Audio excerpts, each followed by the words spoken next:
Welcome to another video, Purple Political Talk here, and today we're going to be talking about the 2020 presidential election and going through an analysis of the JHK forecast, one of the best political forecasts when it comes to the 2020 presidential election. So we're going to look at all the different graphs and different maps that you do currently have, talking about the election, the odds, and chances of things happening, and as well going through the expected margins of victory at this time. And yeah, so before I get started, please remember to like, subscribe, and turn on post notifications, so you guys are up to date with our latest content. And I also wanted to thank all of you guys for helping me reach 500 subscribers. Very big accomplishment. We're only 500 subscribers away at this point from hitting 1,000, which is a very big goal, and I'm really excited for that. So let's get started. So we're going to start by looking at the general map, which has all these states graphed on with the chances of victory. So nationwide, the chances of a Joe Biden victory are currently at 82%. Donald Trump's currently at 17.6%. So essentially, not very good numbers for Trump. However, there's still that's still quite high of a chance. And when you think about it, Donald Trump won 2016 with only a 33% chance of victory. And again, it's an odd. You throw a coin, if it was 50-50. In this case, they're giving the analogy of rolling a die, and if it comes out with a 6, Donald Trump's wins, everything else, Joe Biden wins. So why is Joe Biden's chances at victory, why are they at 82%? There's a couple of reasons. One, he has a very solid grasp on the Rust Belt, according at least to the forecast, with I guess polling data and other things that are really helping out, I guess, Joe Biden at this time in these key areas where the Republicans need to win if they want to win the election. At this point, the Republicans will need to win a state like Iowa or Ohio, in addition to winning the two states, at least in the Rust Belt, for them to win, and also hold on to Arizona. If not, they lose the election. So, I mean, at this point, let's take a look at some of the current states. So, for the most part, states like Washington are pretty safe, although Trump does have a small chance. Oregon is increasingly a little bit more to the Republican side. It used to be 100%. Arizona is pretty much solid for the Democrats. Nevada is a lot closer than a lot of people may think. It might be by Midwest margins. Arizona, very hefty margin for Joe Biden. New Mexico, 98%. It's almost safe. So, I mean, at this point, they're saying New Mexico is going to be in a similar spot than the state of Oregon, at least when it comes to percent chance. Colorado is pretty solid for the Democrats at this point when you're talking about those states. I mean, essentially, Virginia, with these same states that are more of likely states at this time. And then, where are the interesting states on this map? I would say, generally, Texas is pretty close, but not as close as a lot of people thought. Georgia's like within 10% chance, so it's almost flip a coin. In Iowa and Ohio, it's almost a similar margin. There was like 3% difference, which percent chance, again, not a huge difference. Pretty contested there. And the Rust Belt, not as solid as many would think. And a state like Montana actually has somewhat of a larger chance of flipping to the Democrats than maybe a state like Michigan has to flipping to the Republicans, or for the Republicans to retain. So, generally speaking, the map is a lot of blue, and generally in the same areas that we were seeing always throughout the election with polling data and other things like that. So yeah, and the state of Florida, I mean, still very large margin of victory, or chance of victory for Joe Biden at this time. And it's very interesting at this point, considering that the state of Florida has a higher chance of going to Biden than the state of Texas has for going for Trump. Very interesting. I think a lot of people would not have said that in the past. So that's our map. And let's take a look at the national overview, where we'll look at the average electoral votes per the four major candidates. I mean, the top two, and then the two top third parties in Joe Jorgensen, the Libertarian, and Howie Hawkins, the Green Party candidate. So Joe Biden is projected to get 340 electoral votes, Donald Trump about 189 or 98. And the popular vote is expected to go 52% for Joe Biden, 44.1% for Donald Trump, 2.2% for Joe Jorgensen, and 1% for Howie Hawkins. I think at this point, Biden winning the popular vote by how much? By 8 points Is it completely out of the books? No, but I think it's going to be a lot tighter than in the popular vote. I would say, like, right now, Biden could win by 6 or 5 or 6 points. Of course, it's going to end up narrowing down on as we get closer to Election Day. And all those things really do matter.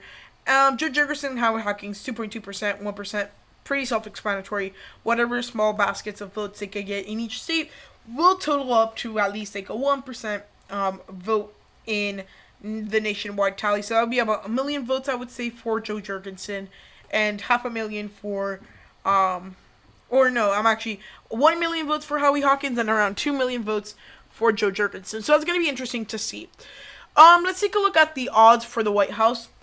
Donald Trump's chances have been somewhat increasing. I mean, not that much, but still, he's been increasing. He was at a low of 15, started to go back up to 17, and Joe Biden's starting to go down a little bit. So he announced his VP, I think it was August 10th or 11th.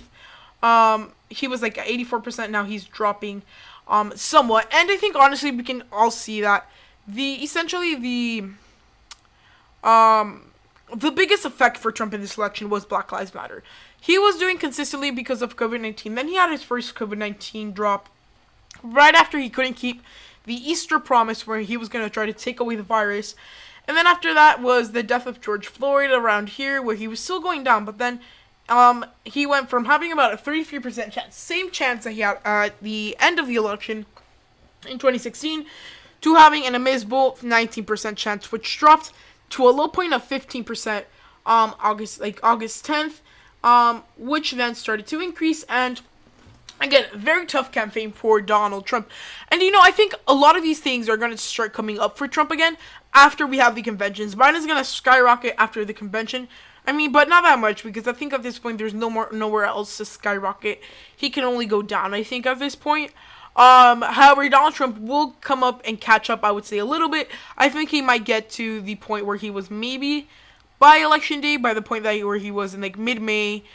At most, I would say, like, early May, where he would have been at 37%, almost 40%. But again, those things do really vary. And I think at this point, one of the things we're going to see is Donald Trump starting to come back up. I think that just comes naturally with, I guess a lot of people are starting to realize that Donald Trump, a lot of the things he's done, are not necessarily bad. And I think he's going to have quite a bit of voters that maybe thought about voting for Biden for the long time of the election, and then as soon as they get down to the ballot box, they flip. I'm going to tell you, to be honest with you, I know a lot of people that were going to vote for Hillary Clinton in 2016. Last minute, inside the ballot box, they completely flipped. And, we can't know who those people are through polls. So on Election Day, we're going to see those voters and see what they think. So, that's why I think Donald Trump's going to go up from here. However, the conventions, and we still have pretty much a good 2 months before Election Day almost. We essentially are like 2 months away, and we're essentially like a month and a half away from debates, which is going to be very interesting. When it comes to the popular vote, Donald Trump, again, he's starting to curve up a little bit, but not much. And, he's stayed it hasn't gone down that much, because, they're so low you can get. So, at the beginning of March, like, where the pandemic was beginning, it was supposed to be 50-46. It's gone down a little bit to now, 52-44, which is good. He was, like, a little bit of a lower point at 44. That's been his lowest point. And, I think at this point in time, the Trump campaign, will probably be able to go up a little bit more in the popular vote. Not necessarily win, however, get a nice chunk of votes, which would be good for his campaign. And I think he was going to be able to, again, as we're going to see a similar trend that is going to be kind of tighter. It opens up and tightens up. Usually that's what we see, especially with Democratic candidates. We see them lead over the summer, and then usually when the Republicans win, which I'm not saying Donald Trump will, it starts narrowing down anyways, whether the Republicans win or not. And I think at this point, we can see this map. It looks very good for the Democrats. So if there's purple, that means there's a somewhat of a chance of either candidate winning the electoral vote. However, the amount of people purple on this map, very, very, very minimal, which is not good when it comes to electoral votes. And I think, honestly, the Democrats, in a best-case scenario, could have somewhere around 400 electoral votes, even more. and the Republicans could end up carrying like about 100. Well, I mean, the realistic chance, I would say at this point, for the Republicans' best case scenario, they're putting it at around 300 electoral votes, which, if you ask me, that's not so great. However, I mean, we're still far off from election day, and things definitely can change.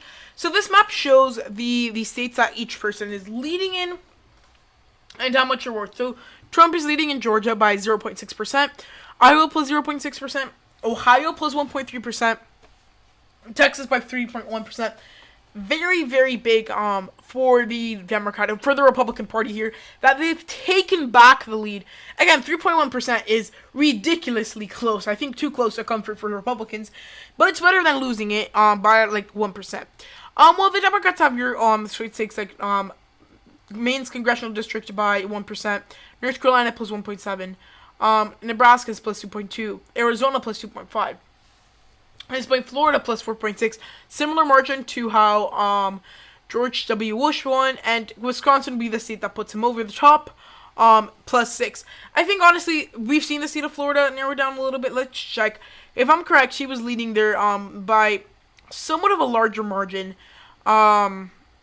before Donald Trump came into Florida and started getting a lot of support. I think there was a point in time where Joe Biden was leading by a lot more in the state of Florida. So essentially 335 to 203, that's the current map we're standing at. When it comes to the electoral map as for how big these states are, we know that the Democrats have a very good solid hold on most of the very, very big states. And, I think in the future it's going to be possible for the Democrats to win the election, just winning the 11 states necessary to win the election, because if you win the 11 biggest states in the union, doesn't matter if the other person wins all the other 40, you win the election because of the Electoral College. And now we're going to take a look at the tipping points. Right now, these states are going to be deciding factors in this election.